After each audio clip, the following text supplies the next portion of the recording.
Are you ready? Let's go! Don't you sometimes just want to talk about everything? You know, there's days when you can just talk about anything. Need to sit back and chat about nothing at all? Nothing But Julie, coming at you with fun and creative topics and interviews. Did you hear Julie's podcast? She's got the greatest topics. Come join the chat about everything, anything, and nothing. So unwind and tune in to Nothing But Julie. Great topics and cool interviews with some pretty awesome people. And now, without further delay, here's Nothing But Julie.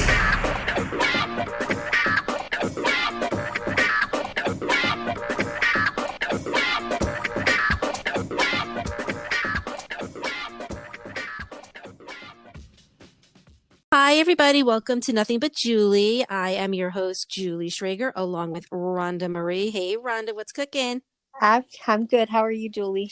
I'm good. We discussed what our topic should be this week, and Rhonda had a really great idea about discussing the love-hate relationship with social media, which I thought was a great idea. So we're just going to get started. I have to say, I definitely have a love-hate relationship with all kinds of social media, because sorry. It is. You love it because you can, like you and I connected on social media, or, Yes. I have so many wonderful people that I've met, on social media that I love to talk to, and they've become, real friends. But then there's the flip side of social media where you're just like, why did I become friends with this person? Being friends with them. Well, you know what? I think that we have to use that term loosely when We do. we talk about friends on Facebook, because, and we touched this subject last week, that like for me, I have friends that, are truly my friends, and I would consider them friendly connections. People that I like to follow. I like to follow their businesses, and I like to read about the news, or maybe what's happening this weekend, or politics. And so, for me, the main reason why I joined over what was it 10 years ago, was I wanted to reconnect with some of my high school friends that I haven't seen or spoken with in quite a long time. And I did just that. And it just, Facebook started out very innocently, I think, with most of us. Oh, this is so much fun. Oh, I can connect with friends. And then as the years went on, it kind of changed into, people are talking about more politics. There's more hate, Yes. right, and fervor, I would say, and it just seems to have taken a turn. Yeah, I would agree. What do you think? I mean, I try not to overload myself with too many quote friends. I'm using air quotes. You can't see them, but I'm using air quotes, friends. And years ago, excuse me, I actually deleted quite a few of my connections because I realized that I don't even know who this person is. And, Right. and I just said, forget it. What about you? So I got on Facebook as a way. I'd moved like halfway across the country from all my family and friends, and it seemed like the easiest way to keep in touch with everyone, like all at once. Like you could post your pictures all at once there, and then they can see what you're doing. I could see pictures of my nieces and nephews, and my brother and sister were both in the Army, and so of course my family got all spread out, and it seemed like the easiest way to keep in touch with everyone. And so at first, my social media was just people I knew, friends and family. And then it kind of, I started a small business, and then I didn't separate personal and business Facebook. And so everything was, and I kind of ended up like you, where I had so many people on there, and like, I don't know this person, and I don't, I'm sharing these private details of my life, Exactly. So exactly. why are they on my page? And I actually deleted Facebook for a couple of years, and I only recently got it back this year when I started another small business, and you have to have a personal page to have a business page. You can't just create a business that's right. page. Yeah. So that became like, and then But I fell into the same trap where I just accepted everyone's friend request and like people I didn't really know. And then I recently was like, I have to delete some of these people because it's just too much. It's overwhelming. And you know what? I'll tell you, it's like I was saying, I think that it was such a big deal. Facebook, first came, what was it? MySpace. Remember MySpace? Oh, I think I had an account for like a day. I don't remember. I didn't really do much, but then came Facebook and it became like this huge phenomenon. And then, just like anything else, you kind of are so excited. It's all new. And then after a while, you start, feeling it out and seeing like some of the things you like, some of the things you don't. And like for me, like you just said, I agree. I think that Facebook is a really great avenue for businesses. And I walk dogs and I'm also a dog trainer. And I have a page for that. And I have a page for my podcast as well. I think I have 1, 2. Oh, and I'm also a notary. So I have 3 pages. I see you. So I just for these like various businesses, and then and sometimes people want to friend you on your personal account because they're through the business, but it's kind of like no, that's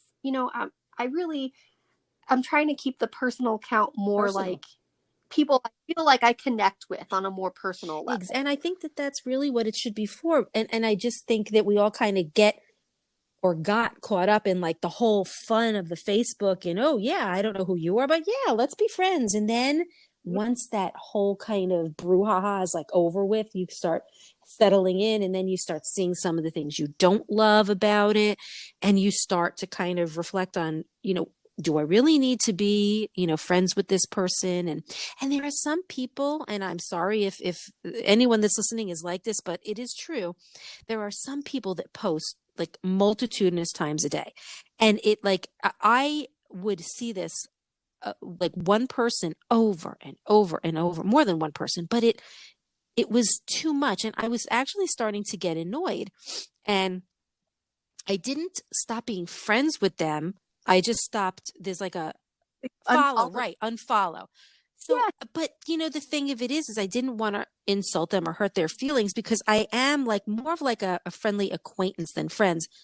And I didn't want to hurt their feelings if they had known that I what is unfriended them. But it just, I'm now at the point where I very rarely look through my feed. There was a time when I would go and go and go and look and look. And I very rarely do that now. I mostly just post. And it seems as though that the people that I like the most or follow the most, not follow the most or reach out to or be comment the most are like at the top of my feed. And it's perfect because I could just, take like a minute, look through some things and then I'm done. But I do not take the time to look through this.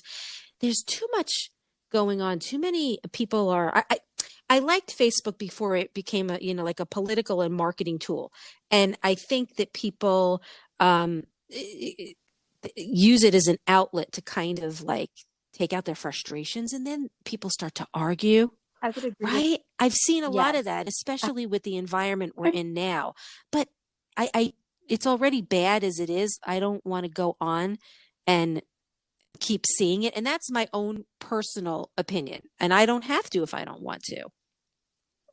Right, because that's the great thing. It's your page and it's your social media. So I have this, and it's even like some of your family, like my family. I hear your cat in the background. So cute. That's all he does all day is walk around and meow. But I have had some family members that would never argue with me in person. They would never, they know we have different views. They know we don't agree on some things. And so in person, they would never dream of like confronting me, and being like, well, this is, but on the internet, for some reason, they are emboldened to say whatever they want. And, and it's almost, sometimes it's like downright mean. Yes, it is.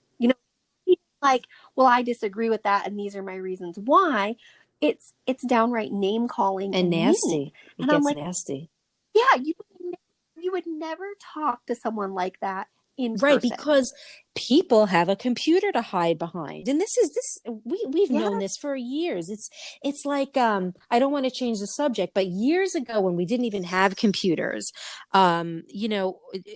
people, the crazy people or the pedophiles or just, those kind of people, where were they? They weren't on a computer. I mean, they were hiding in their basement and planning what they were going to do. And now we have social media, and all the crazies can come out and hide behind their computer, even as an anonymous person. But even if they decide, Right. like a friend, that they want to say something, I guarantee you, because this has happened to me a couple of times in my life where I might have said something that I knew might like stir up some shit, but it kind of got to the point where like I had to say something, and then I would see that person and I would want to run and hide. But that's Right. You'd feel exactly, but embarrassed. that's my point of what you were just saying. People can say whatever they want via text, email, and on social media, but they will never say it to your face unless they've got a couple of brass, Oh, what. I oh yeah, and and there are some people that will say it to your face. So, but I kind of respect I those do people too. I more. agree. Um, you know, they're not one way in person and then a different way online. And so, I mean, of all the social medias, I think Facebook is the one I hate Mm. the most. Uh, and I think like you said, it's just people just feel emboldened to share But you know whatever they what? want There's a on way there. And to express how you feel and in a mature, sensitive, intelligent way without kind of, being nasty. And so we're talking about Facebook, and it's good that we kind of tapped in on that first, because I kind of think like, what else is there? What other substitute is there that kind of meets like the same, things that, excuse me, Facebook has to offer? I mean, I know that there's Instagram, Snapchat, what you got, Pinterest, Twitter. You've got all that, but it's not, there's there there's so are, many, it's not the but it's same. not like I mean, on Pinterest, you go on there for like ideas or Hmm. inspiration for, whatever outfits, decorating, crafts, whatever it might be. On Instagram, that's obviously it's mostly just pictures. Yes, you can put captions, but it's not. I would say the caption is always about the picture. Yeah, that's true. That's true. It relates in some way. Like, I'll tell you something. Excuse me. When it comes to Facebook, if you've gotten to the point where you know that this is as far as you want to go, then you can go on to other social media sites that are possible or limited, like with Twitter. Okay. Twitter, people can post and other people can respond, unless I think comments are turned off. I think you might be able to do that. well, they actually that's a more recent thing, that now you can make it to where only your followers or Right. nobody can Exactly. comment on your stuff. And I recently read an article about social media, and I read this a while back. My boyfriend shared it with me, that Twitter, about which platforms are the Mm. meanest, and Twitter ranks as the I believe meanest that. platform. I do. And you And I thought, wow, that's kind of Yeah, and you interesting. know what? It also has to do with the algorithms. I think I had told you that I really, really, really like TikTok, and the people that I follow, right, and the Me too. people that I follow on we should do some kind of podcast on TikTok. But I only follow, y- you know, I don't follow everybody. I follow my interests, right? And I had seen Right. something recently where someone on TikTok was talking about the algorithms, and that the TikTok the TikTok gods are playing with the algorithms. So like where there's one person that has like what do they call it? Comments or likes or whatever that they have, that all Yeah. of a sudden it can go from, let's say, 1 million down to 20,000. And they're all complaining about this whole kind of algorithm and that they're playing with it. And I don't know the exact reason. I don't know, maybe that they don't look favorably upon you, or that maybe they don't, because I know that they give money for a certain amount of comments or likes, and that might Right. have something to do with it. And so I was, watching, I was looking at all the different I mean, are they videos? I don't know. On TikTok. And I think I saw about three different people saying the same thing. So, I mean, I have seen it as well, well, yeah. where go No, ahead. go ahead. Oh, so I've seen that as well, where I've seen like, and it's the people, and I guess it's, I don't know, it's a fund you can be in when you have so many followers, and then they pay you. But then they also said that once they joined that, they weren't getting as many likes or views or comments because they feel like their videos are not being shared as Exactly. much. And you know what, too? I just don't get it. I don't get why some people are more popular than others. I mean, this is TikTok I'm talking about. So like let's kind of go back and let's talk.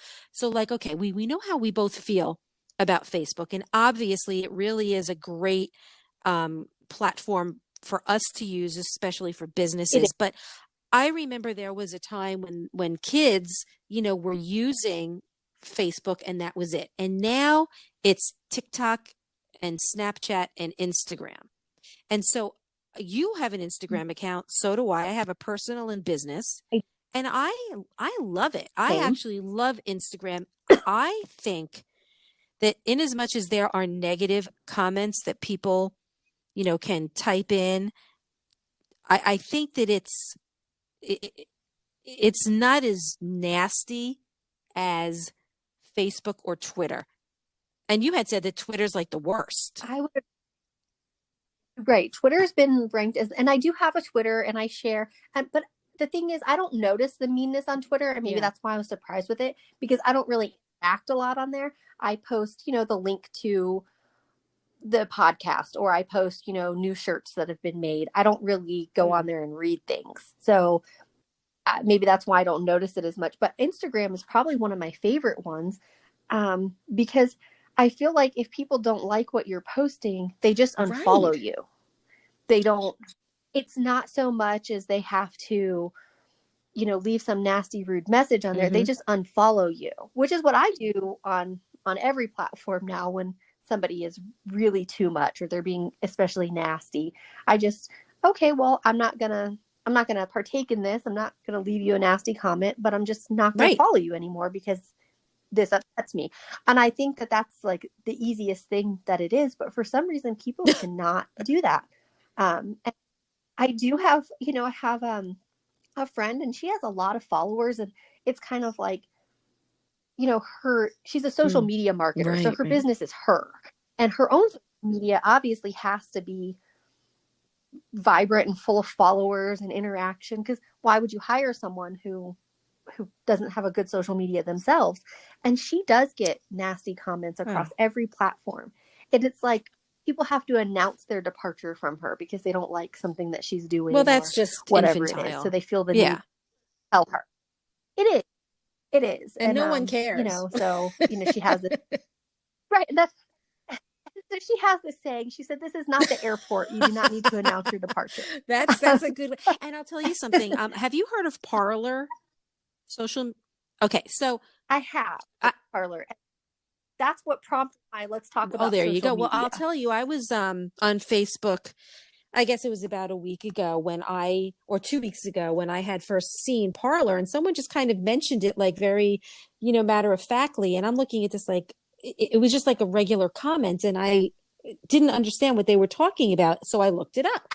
And from what I read, it's more like of a platform for the pro-Trumpsters or more Republicans that are finding that they can't say the things that they want to say on Facebook or think that they're allowed to say, right? So they now Right. have more, I guess, freedom of expression on Parler, because So there's zero Oh, censorship okay. there. They have no, it's smaller than Facebook, obviously. Facebook is, I don't know if anybody will ever make the money that Facebook makes, as far as social media. But Parler, and I was on it for about 10 minutes and I just couldn't Yeah. stay there. And I'll tell you why. But so there's zero fact checkers. So basically, if you want to post something that is completely false or not true at all. There's not going to be that warning at the bottom like you see on Facebook, like that the fact that it's false. So I went over there because I thought, well, if this is a social media everyone's moving to, I'm going to have to move to it for my business, which I don't think people will ever leave Facebook fully. But I went over there and I made an account for about 10 minutes, and it was that people had swastikas as their profile pictures, or things like if every conservative were to shoot 2 liberals, they could get rid of them all very quickly. No. And yes, so I saw a couple of those things, and I said, this is not the place for me. And I just went and deactivated my account because I'm not going to stay over there. That's not anything I don't care where you are politically. That is insane. Those kind of statements are way too far, no matter what you believe or what side you're on. So I of course left. And then I learned that if Parler were to get sued by somebody, they can actually hold the user responsible for that monetarily. So there's nothing to protect you. Whereas like when you're on Facebook is not gonna, if they get sued for allowing hate speech, it's not then going to go back on the user. What? And so Parler, I'll tell you something. It's a sad day in this world when whoever thought of Parler, I'm sorry, but there's something very wrong with creating such a hateful platform. I know that there's a lot of hate in the world, and I know that things are looking bleak right now just because of all the crap that's going on. But I would think that people would be so tired of the hate and want to be in a place of love and positivity. And so to have a platform where people can spew hate is disturbing to me, because all it's doing is allowing people a way to just express how they feel. And who knows what things, they could be planning. It seems a little dangerous to me. And I think, like, with Facebook, I remember when the whole presidential election started, and all of the news outlets were talking, well, not all, but some of the news outlets were talking about how Facebook is becoming fake book and is allowing a lot of, fake news. Did you hear about that? It was like just. I have heard about that. And I think Facebook is so big. There's so many users. I mean, I don't even know how many. It's so huge. And I can't imagine. I know that they hire fact checkers and that they have people working to do that, but it's a lot to keep up with it. I don't trust, a social media outlet like Facebook to tell me, like, I'll go to factcheck.org and other reputable fact checkers where people will just, I notice, like, repeat fake news or things that they hear without really, checking to see if before what they say is true. Like, when people innocently enough might post something about whatever it is, but it turns out that it's really a myth and it's not true. And you can go on to Snopes, which is not the most reputable, but you can still fact check if it's true or not before you say anything. But you can take like 30 seconds to just do a quick Google, see if that. And, and I try to do that sometimes. I try to do that most of the time. If it's an article that I'm sharing that I think some of my friends might be interested in, I will just go ahead and give that a quick search to make sure. I shared a meme the other day, and it was just a funny meme. Like, we knew it wasn't true. It was just, ironic humor. And Facebook put the warning on that that it wasn't all of it shared wasn't true. And I was like, yes, I know. It was just a funny meme. Have you ever noticed that sometimes if you're looking through your feed, it'll say this content is no longer available? Like, someone will put a picture. I don't even know what that's about. If someone puts a picture, or I don't even know what that even means. Maybe they're doing fact checking behind the scenes. I don't. And they've determined that that's false. So I don't know how they can determine that something that you're putting on there, like a picture, if that's the case, but I don't know. But then I start thinking, maybe I need to do like a digital social media, digital detox, and then I'm like, no. I think about it too. I actually saw one the other day that was like, it was like 21 days off of social media. And I was like, well, I could do that except for those 21 days, who would post my business stuff? Because I feel like, and you know, when you have a business, if you don't share something daily on these social media platforms, they kind of push your stuff to the side, and you're not getting. Because I had a friend the other day that I was doing a giveaway on Instagram with like multiple other small businesses, and I sent the post to a couple friends so that they could enter to win. And she said, "Thank you for sending me this. I never see your stuff unless I search and go to your page." And so I'm like, well, you know, it doesn't. I don't understand the algorithms, but I guess, you know, you just don't always get seen. And so having a business, there's just no way you could get off of social media, because how would you? You know what? I think it's not just a matter of us personally wanting to like digitally detox. It's about our livelihood, and that maybe there are people who just can't. I mean, everybody is doing business through some form of digital media, whether it's Facebook, Instagram, Twitter. They have their own website. I mean, everything is digital now. And so it could, you know, potentially, you know, be bad for someone's business. And I get that. But when I used to use Facebook, like of a more personal nature, I was posting quite often.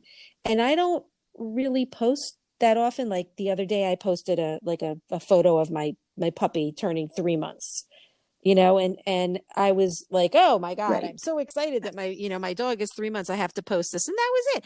But I don't post everything that I see. And there are some people that, like, you know, they'll see something and they'll be like, oh my God, I have to share this. And then they'll see something else. Oh, I have to share this, as though nobody else knows about it. And that they're like the end all be all of sharing. And I think that there are, I don't know, maybe there are some people that are still very addicted to it. And I've learned not to be, you know, like as reliant upon it. I mean, you and I grew up where we didn't have social media. We didn't have iPhones and all this, right? We didn't even have phone. We didn't even have, well, we had computers, but not like as fancy schmancy as they are now. And so we know. What? And you know, we didn't even have a computer in our house until I was an adult. I mean, really, like, I think I was like 17 or 18 when we had, you know, and the dial up. So, you know, it was like dial up, AOL. I remember. If you talk to someone, and and you couldn't use the phone at the same time, because we all had landlines then as well. I remember it well. And so it's different now, because kids now carry around a computer that's faster than anything we ever had in our houses. Well, my son's 24. I know your son is 20, right? So for my son, he grew up, you know, with me always having a cell phone, but it wasn't an iPhone until like what, 10, 12 years ago. And but he, sorry, about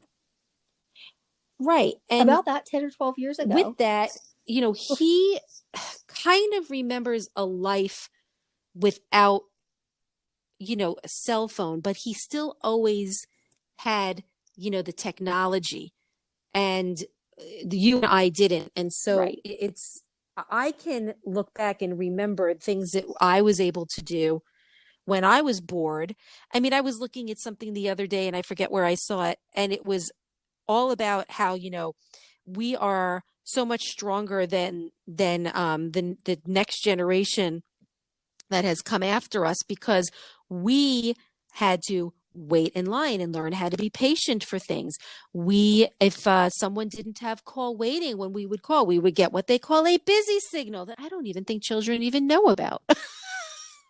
You know, I was just going to say, I actually, because of course my son's 20, and so we always had a computer in the house. You know, he didn't have a cell phone. He didn't, you know, get that until he was older, just because I was like, no, you don't need it. You're not driving anywhere. You're with me. I have a cell phone, so Right. you're going to be fine. Who do you need to call?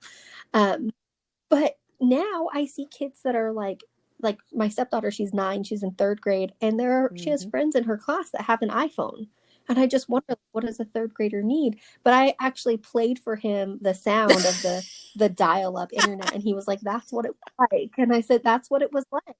And then, I was just wondering, like, my stepdaughter, I don't think she knows what a dial tone would sound like, or picking up the phone and someone else is on it, and then they're yelling at you, it's hang funny up the phone. because I think I remember seeing a video or something of a rotary dial phone, and kids, young kids, not knowing what to do with it, and I thought that was so funny. Remember the yes, and you had to wait for it to go all back. Heaven forbid you had like a lot of zeros in the numbers. It's so true. It's so true. Oh, and I have to tell you, I remember, what was I, maybe 15? My sister and I, we had one phone line in the house, and my sister and I would always argue, I have to make a call. I need to talk to so-and-so. And so my mom just got so irritated with us fighting that she got us both our own phone line. So I had my own line. My sister had her own line. And I'll never forget when call waiting was like this new thing. I'm like, what the hell is call waiting? Well, for an extra few dollars, you can. And I no longer had to deal with the sound with some of my friends, for myself. And remember, you would like press like the button, the hang up button, to go to like the phone call. Nowadays, it's like, first of all, let's say what is like reality is that back then, if I were to call a friend and they had one phone line, I would most likely have to speak with the mother or the father or the caretaker. Oh, hi, Mrs. So-and-so, is Jennifer there? Oh, sure. Hold on. Oh, she's coming down, Julie. How are you? And so we had to learn how to speak to people and to hold a conversation in that small talk, which you and I spoke about that we hate so much. And exactly. And these are why these little teeny things that kind of occurred in our lives back then, way back then, is what made us who we are today, and why so many younger people don't have such great social etiquette, because they've never had to, be on the phone with someone else to get to someone else. Every kid has their own phone line with their own cell phone. So if you want to call a friend, you just call directly to their number, or you text them or whatever. Things are just so much easier. And I really wonder if that's better, if it's so much easier, because I think that, I was born in 69. So I basically, lived through the 70s, the 80s, the 90s, and the new millennium. And this one video that I saw was like, I think it was TikTok. It was a quick snippet of what makes us like, the stronger species, not the women, not the men, just us, like 70s and 80s kids, and all the things that we had to deal with that kind of, made us stronger. Like something as small as not having a CD player or an MP3 player, and you would have to put the needle for the record directly on the record, little things like that. Trying to make a mixtape, and so you have to have the tape in the cassette deck, and you have to, at the moment the DJ on the radio puts that song, you have to press the 2 buttons so that you get this recorded. Yes. I don't even think, and now it's just, you just have Apple Music or Spotify or whatever you have, and you just automatically have what song you want. That I'm grateful for, to be honest with you. So I am grateful for that now as well, but I don't know. I feel like maybe they're missing something. They don't know how to wait for things. The patience like factor, you said, they don't have any patience. Look, first of all, I think that I'm guilty of that as well because of social media and being able. Sorry. I definitely I'm definitely guilty. I have definitely evolved Now, into this. yeah, I want the information and I want it right now, right. And and you know I don't want what? to have to wait When for you it. have an iPad or even an iPhone or a smartphone or a smart whatever, you have the ability of getting news the second it comes out. And right then and there, you are learning how to lose patience because you are able to get any kind of information you want, whether it's news or if you want to get information about something else, instead of having to wait to go to the library or go in the card catalog or ask a librarian, you could just go online and it's all right there. And it's instantaneous. And so Instant. I really do think that there are quite a few things that we um, had to deal with when we were younger that kind of molded us into being a little bit stronger and dealing with situations more versus kids today. I think that I don't know. Well, anyway, so I just wanted to talk about like, substitutes, I guess, like I said before, for social media. Like, so let's say we don't want to do Facebook anymore, or we're just using Facebook, for like a very minimal amount of, personal stuff. And then for businesses, what would you choose next? Because you've got what, Instagram and Twitter and Snapchat. So, so if I'm not using Facebook, it's probably Instagram. I really like Instagram, and like I said, I think it's just because people are sharing, like, whether they're sharing like a beautiful picture or a picture of their life, they're sharing something with you. Um, and I I agree. don't see as many Yes. like rants on there. Um, there's people aren't just like taking that time to rant on there. And I also really like TikTok though. But you can't stealthily participate Right. in TikTok. Like you can't be sitting in a waiting room and look at TikTok Exactly. because unless you have headphones in, because otherwise you're being rude to everyone around you. So that's my only thing with TikTok, which I really do like TikTok. And I think I know whether I look at the people I'm following or if I look at the ones that they're Right. recommending, it's always like similar. It's similar to the people I follow. They don't, I follow a lot of people that I think are funny over there. They're funny, or, they're really positive. And You so know it what? just shows me other people that are I similar to think, them, when you can find which I someone that has appreciate. similar interests, but TikTok has become so huge, and it was a younger platform, for like more teenagers and young adults. And now it's becoming more adult, and the younger people are bashing adults for having, right. And I think it's hysterical. But I just They wanted to are. tell you, while you were talking about Instagram, I was looking this up, and it says that it comes in as the front runner overall as everyone's favorite social media platform at 44%. So I think that Facebook Oh, might I at guess some point like phase out, but who owns Instagram? Does Facebook own Instagram? Facebook owns Instagram. So that's the thing, Facebook owns Instagram. So, uh, I mean, even if Facebook phases out a little bit, um, Instagram, they still own that. So, I do use Facebook for a lot of groups Mm.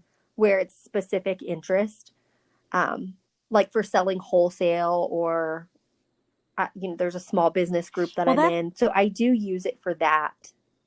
But as far as looking at the what I've got to feed, tell you, the it one wears thing me that out. bothers me the most with any kind of social media platform, even if Twitter, like you said, is the worst, the one thing that really gets my goat in order would be cyberbullying, first, and then of course the politics Yes, and people just getting so angry over that, and threatening people and cyberbullying. My son, when he was in college, I don't remember what course name it was, but it actually might have been cyberbullying, and this course really struck a chord in me. He had to do, I think, for, I don't know, his final, he had to do like a 10-page or 15-page like essay on cyberbullying. And when I was reading his uh, paper, for like grammatical problems and issues or whatever, I could not.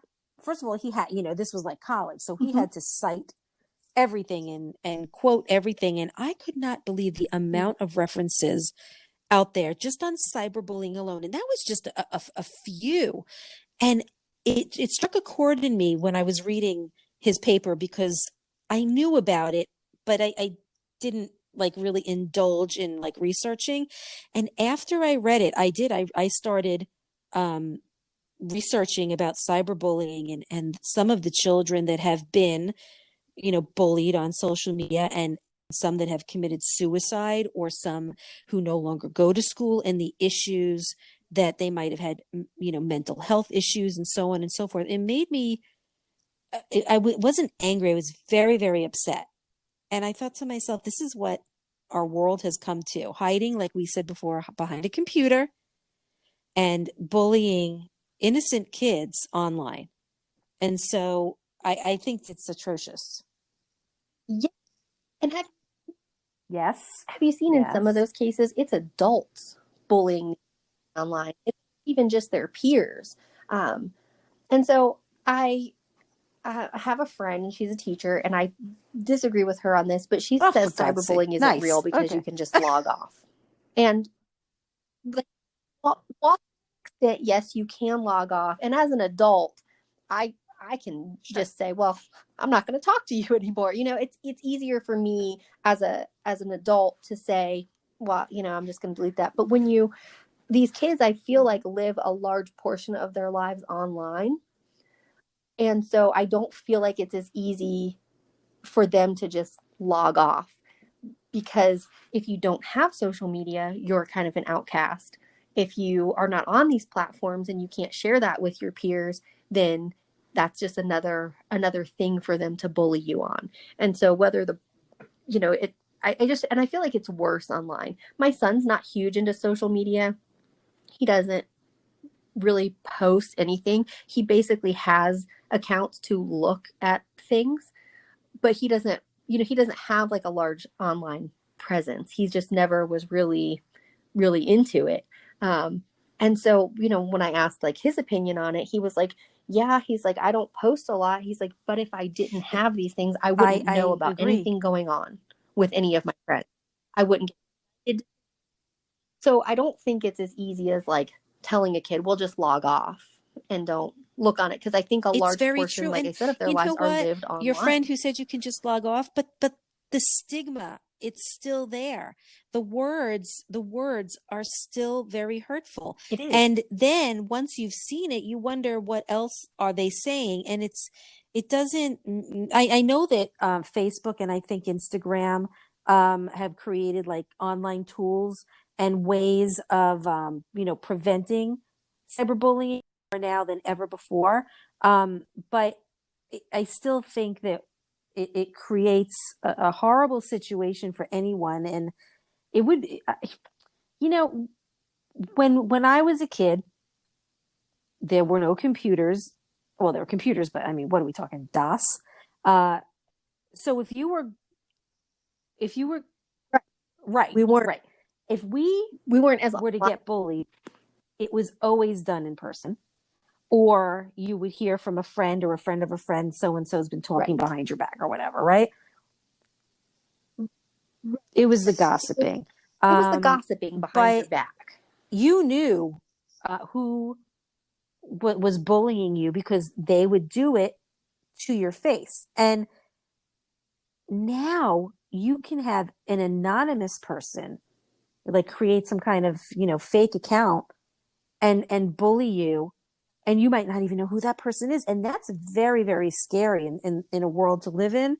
And I'm looking at this too, that which social media platform is the least safe when it comes to cyberbullying. And it says Facebook #1, and then Twitter, and then Instagram. Yeah, horrible. I could see that.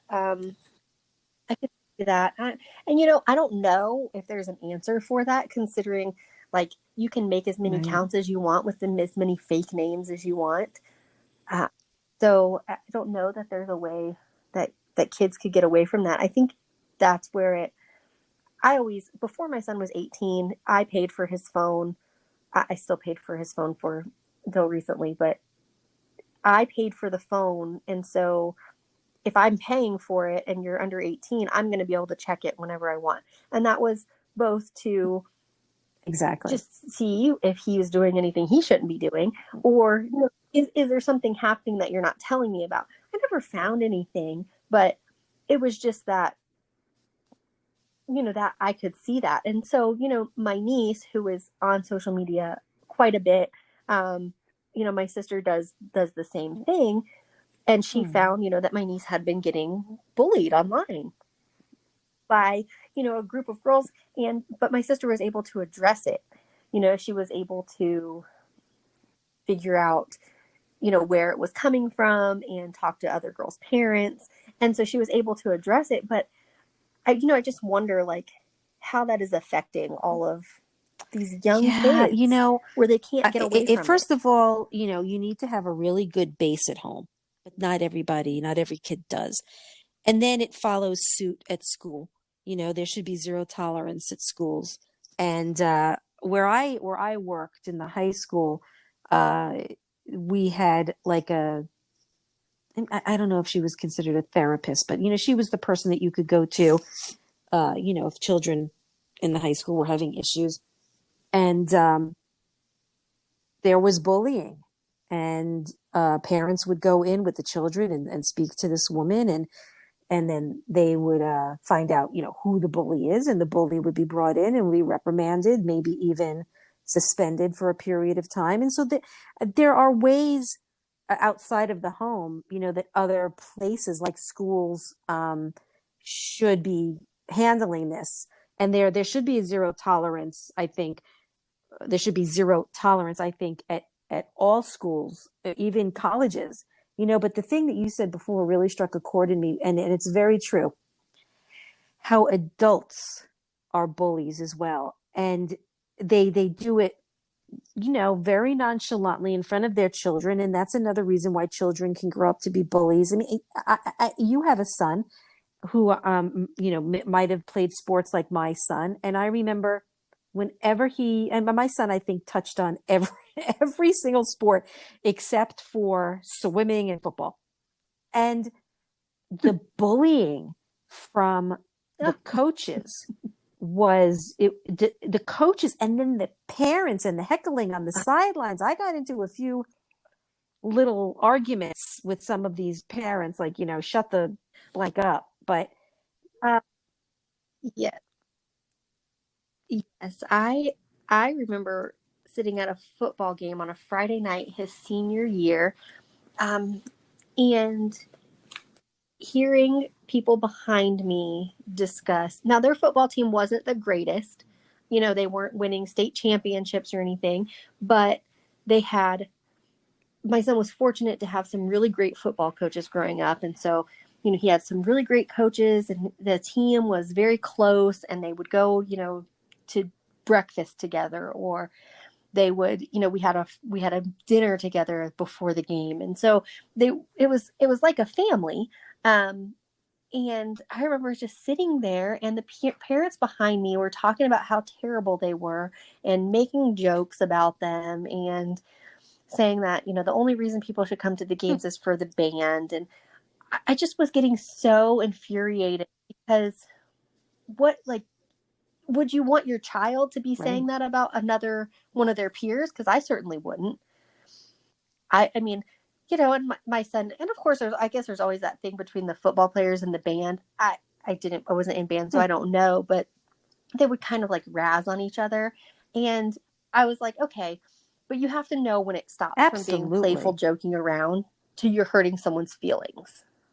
And so you have to know that. And my son's like, oh, I know. He's like, I think they're very talented. He's like, I would, he's like, and they know that. He's like, I would never bully them to make them feel bad. I said, we just go back and forth. And I was like, okay, well, as long as you can tell the difference. But I just wondered, like, so these kids could tell, they had this good relationship, but the parents didn't. And I was like, well, I don't, our kids get along. So what kind of sorry, now it's my dog's turn to bark. The kids are doing better than. Yeah. So I was just like, and I was sitting next to my ex-husband, and he's like, just let Let it it go. go. Just let it. And I was like, if they say It's one more funny thing, that I'm not going to sometimes be we able need to. our So partners in crime to tell us, what to do. And I just wanted to mention with that, it just reminded me of well, not at the time. It wasn't funny, but my son was actually friends with this kid who was shorter than most children his age. And Jake, my son, was tall for his age. And this kid who was friends with my son actually started picking on him and saying absurd things to him that was very upsetting to my son. And my son obviously told me about it. And I said to him, well, sometimes when kids bully, it's because they're insecure about themselves. And I had to explain to him what the word insecure meant.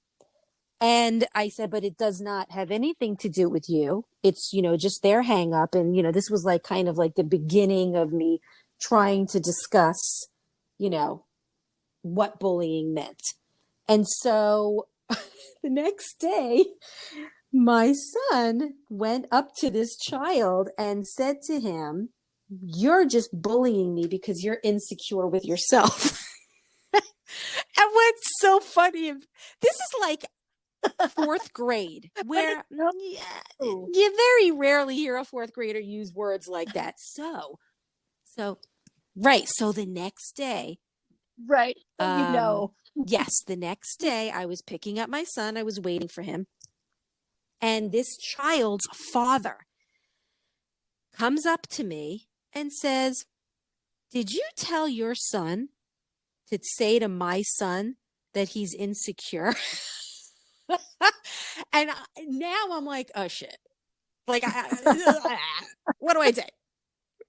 So right. I I did. said to him, I told him that the reason why your son is bullying my son. So like I wanted to have the entry with that.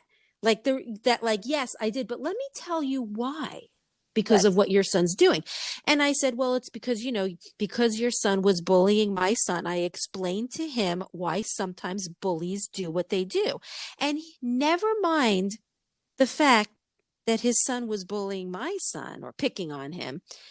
He didn't care about that. He cared more about the fact that I said that his son was insecure.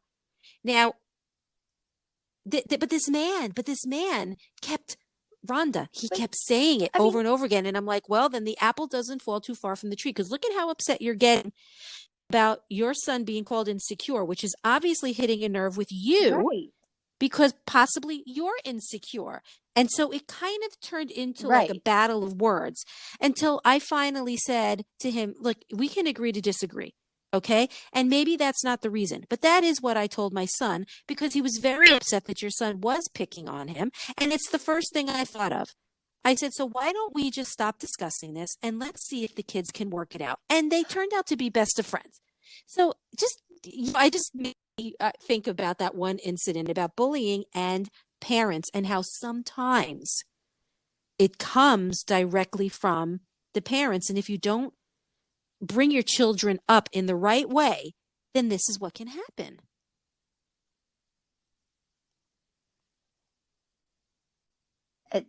It's true. And we had the issue with my son was never a bully. Like he was he throughout high school he actually worked with the special education kids and went on their field trips with them and was a monitor in their classroom his senior year, and he would get very mad if anybody made fun of them or just said anything wrong. So he's always been very much like, we don't make fun of people, we're not mean to them, we can joke and at each other, but as long as everybody knows we're joking. So he's never been one to stand for that. And then, we had the opposite with my stepdaughter where she was kind of bullying a little bit. And so we had to talk to her about, like just because you get angry at someone doesn't mean you can say these things, or just because they disagree with you, it doesn't mean that you can then, say these things to try to hurt their feelings. And, we had to have those conversations with her about being nice, and, that you can't just say things about people no matter what. And that if you're, so she was upset because she kind of takes over events. So if we were to go to a playground, she wants everyone to listen to her, and she kind of wants to be the boss. And, kids don't always, they don't want to do that. And so then she would get very mad, and it would turn, to where she's being mean to them or bullying them. And so we have to have these conversations with her, and she's getting much better, but it's like, so I've kind of seen both sides of it. Like, and it is from her. She is insecure about not having friends and people not liking her. And so her reaction to that is, when she thinks someone doesn't like her, is that she's going to be mean to them first. Yeah, it was. And so I think you're right. It does come might from a have place been of the right word insecurity. to use, and it was just what I thought of at the time. But I was researching, like what can cause someone, look, there could be people who were never, that were bullied for a portion of their lives, and then they achieved success wherever they achieved it, and wanted to have that feeling of power. So they then started to bully other people. And we touched on this like last week, I think, when I said, but you would think that they would not want to be treated that way. And the thing that upsets me also is when it comes to, let's just keep saying bullying, like we were saying before, on social, network platforms, it can seriously adversely affect someone's mood. And that's why I think that we have, aside from all the crap that's happening in this world and lots of mental health issues, I know that bullying attributes to that as well, anxiety and depression, and you're comparing yourselves to other people. That's like a sure path for depression and anxiety. And unfortunately, social media has made that a lot easier to do. And Yeah. I wish that I had the answer. I wish that people of all different ages that go onto social media, like I could go onto Facebook and see people ranting about, what the political environment of what's happening right now. And I might get angry at some of the things I see, but I will not contribute.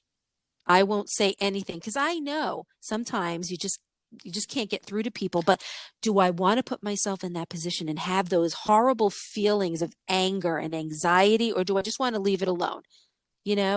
To me, it's more important to leave it alone. And then I just get off and I'm like, I'm done, because I Right. can feel myself getting angry. That's what I do. Right. When I feel myself getting angry, I'm like, okay, well, that's enough internet for Rhonda for the day, I mean, but I think that's harder for a kid. I think as that adults, that's that for it can them. be painful as well. And I think that at any ages, but most especially children who haven't kind of like learned how to deal in that situation. I mean, it can have deep mental scars when you're being attacked online, right? And I also Right. think that, like I said before, it can drive people to suicide. It's just, it just sucks, and for lack of a better word. And I think that, but I also think that if there are children that are being bullied, they will still go back online because of that fear of missing out, like you said before, like if I don't go online, then, then people are going to make fun of me for not being Right. online. And, it just, I think that it's probably best to stick with like the social media sites that are not as bad as others. Like you said, Twitter. I mean, Twitter is like just pure bullying. Yeah, I mean, people are just so mean on there. And like I said, I think I just don't see it on there because I don't go through and read. Like, I'm not scrolling through to read things. I'm mostly just, I post what I'm going to post, and then And you know what? I have to just close to the bring app. us back to, So I don't spend a lot of time pre-bullying on there. discussion. I think that a lot of people go onto social media for the reasons that we discussed, and they might have their own other personal reasons. But the one thing I wanted to mention too is the unrealistic expectations. Like when you go onto social media and you see someone surrounded by 25 friends, okay, that is unrealistic. People that tout themselves as having all these friends, or people that tout themselves as having all this money, I call that, okay. So have you ever been, let's say on Facebook or wherever, and someone has a picture of the car in front of them in traffic, and they just happen to take a picture of the Porsche Uh-huh. logo on right in their car, like on their wheel, okay? In there. And I call that the Yes. humble brag. They want people to see what they have. So how can I post Yes. to let people see what I have and just say, oh, this traffic is ridiculous, and not make any mention to the fact that they have a Porsche, which means that they have money. There are so many people, Rhonda, that I've seen do this, right? The humble brag. Oh, It's yeah. so obnoxious. I mean, it is, yes, they do it all the time. And I mean, I am like, if one of my friends got something that they were really proud of, I would love for them to share it, but not like that. I would like for them to legitimately say, Wonderful. I have been working hard and I've purchased my dream car and here it is. That and I'd be happy for them. I'd say, congratulations. I'm very happy that you've achieved that success in your And life. it's But obnoxious. the It's way that you're obnoxious talking about, and it's just annoying. And you know annoying. what? It's I just think that annoying. there are too many people, and I do know a few, who constantly talk about their children's achievements and how wonderful they are, and slap on 50 pictures of their vacation. Like, there are some people that just don't have any sense of privacy anymore. And I will say that when I first started on Facebook, I wanted to share everything with the world, and now absolutely not. I mean, I could care. I don't want people Oh, to know that if my husband bought me a bouquet of flowers just because, I don't want to have to put that on Facebook and write just because with a picture of flowers. so so I recent I read about this a couple years ago actually. When I was in grad school, I was very much suffering from imposter syndrome. And part of the reason that I can Hmm. like find myself falling back into that is because of social media. I see all of these people posting their perfect lives and their always clean house and everything. And I think to myself, well, man, I have a pile of laundry that still needs to be folded. And so then I'd start to feel like a failure and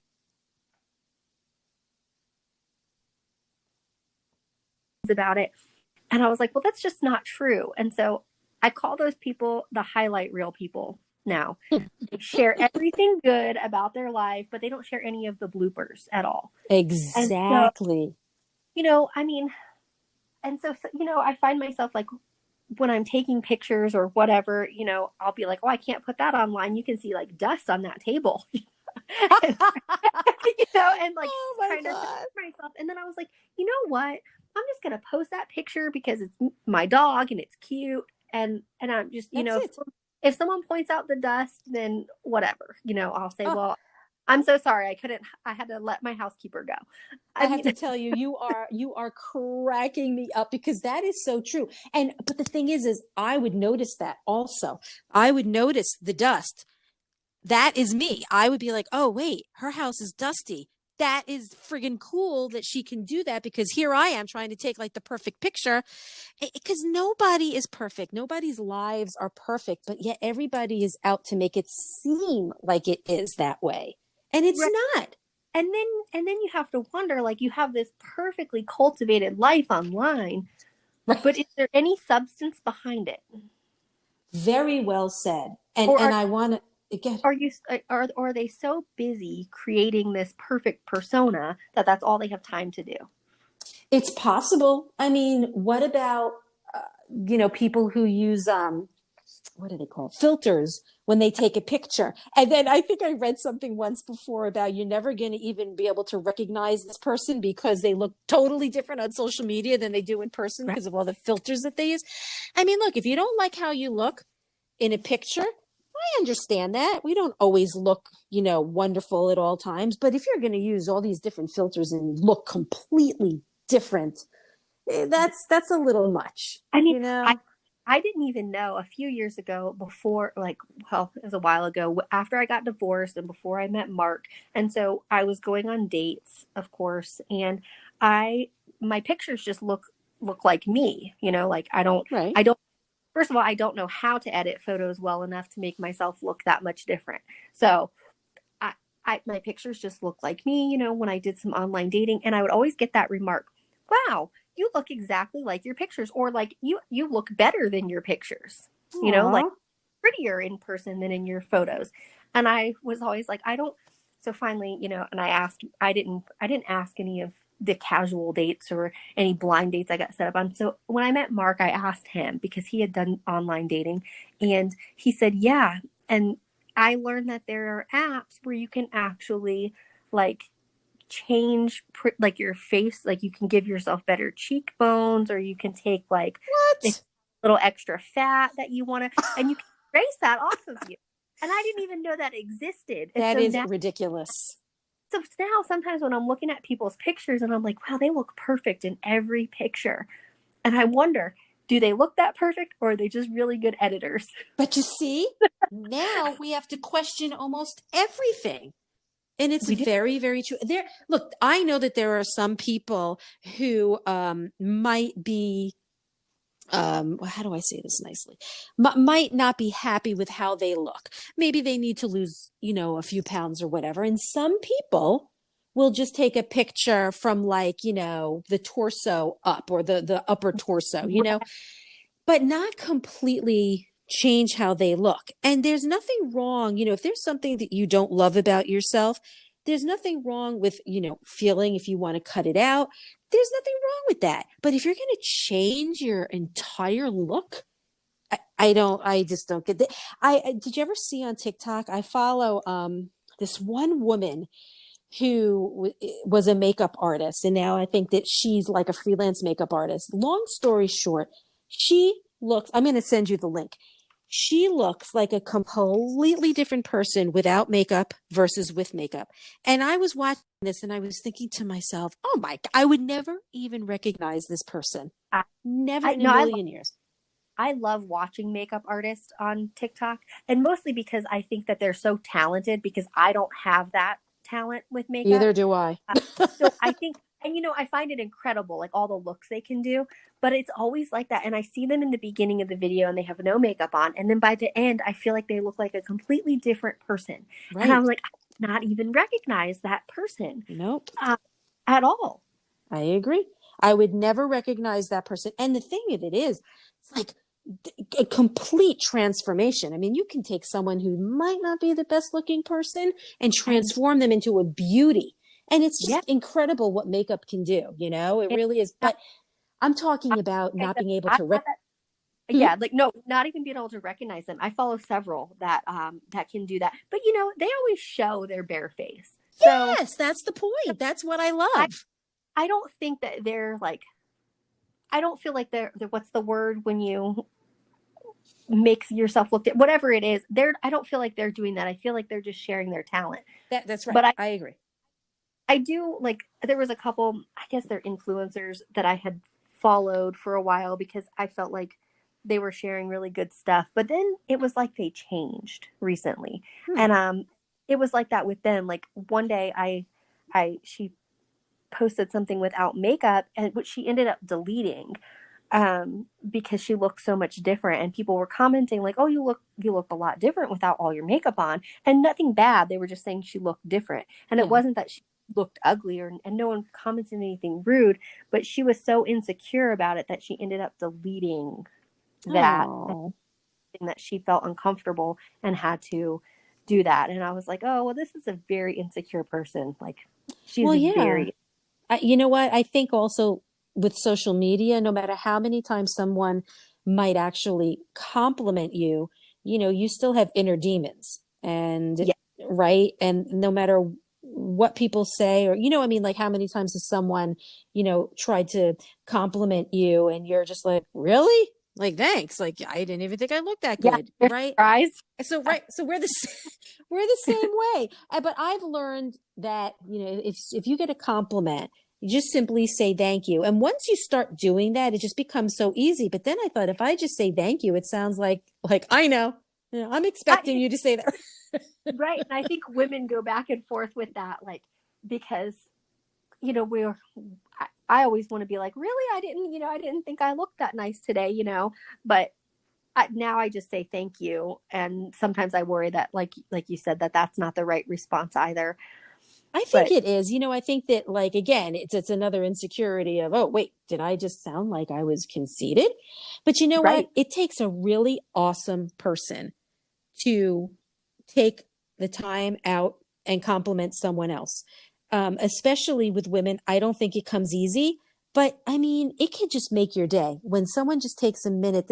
Again, TikTok, there are these two girls that go driving and they yell out, "You look beautiful. You're so pretty," out of the blue. And these women or men, they'll be like, "Oh my God, well, thank you." Like, you could just tell that, like, their day was made. It's just kindness. And I think that we definitely need a lot more of that in this world. I think that positivity, reigns well over negativity. Yeah. And I think with that, when it comes to social media, I really think that people need to kind of get more of a grip and just be kind and just come together and not be so damn negative and just, make this world a better place. What was that song with Michael Jackson?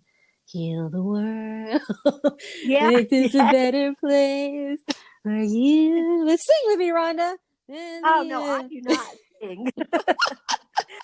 I am a terrible singer. I'm like totally off key. So anyway, this was a lot of fun. I'm glad that we spoke about this, because I'll tell you something. I think it was a great topic, just to talk about, because I think in general, a lot of people are feeling the same way you and I are. And I think that maybe social media might at some point start slowing down a little bit more as people, just kind of get like, oh, I don't know. Then there's always a whole new generation. So I don't know. I just really hope that all of the negative crap associated with social media platforms can be eradicated, or maybe specific words and tools that these social media sites, can maybe implement to prevent anything from being posted. They have to do I think a better job of not allowing certain things. And I know Facebook has kind of stepped up to the plate a little bit with that, but Twitter, I mean, they have to do a better job. Although I know recently when Donald Trump, was trying to like make accusations about what's going on in the election, I think either they would delete it or say like this has not been fact checked. They were, and he said they were censoring him, but they were just things that like this information is not completely accurate. Well, good. You know what? I mean, first of all, I recently saw a picture of the man who started Twitter, and I'm just like, I understand freedom of speech and all that, but come on, there comes a point where you just have to cut off all of the nastiness, and I don't think that they've really done much when it comes to that. But I think Instagram is probably the best one for me. I really like it. I think that people are more positive on Instagram, even though I know in the comments they can rant and say stuff, but I feel as though Instagram is just a little bit is better than Twitter and Facebook when it comes to any kind of like bullying or, negativity. Yeah, I agree with you on that. All right. So I'm going to wrap this up. And Rhonda, please tell everybody how they can get in touch with you or hear your podcast and social media platforms that are positive. So my podcast is An Accidentally Beautiful Life. And if you just search that, it comes up on any platform. All of my social media is just the Rhonda Marie. So Instagram, Twitter, and TikTok. Okay. And you'll be over there being nice to people. Yeah, be nice to people. And hey guys, we do this every Thursday. So I hope that you're enjoying it, and I'm enjoying it. I think Rhonda's enjoying it, and we're going to keep coming up with more fun and cool and interesting topics. And if you want to get in touch with me, it's nothing but Julie on social media platforms. And anywhere you listen to podcasts. So feel free to like and subscribe. And until next Thursday, I hope you have a great weekend. Bye, Rhonda. Bye, Julie.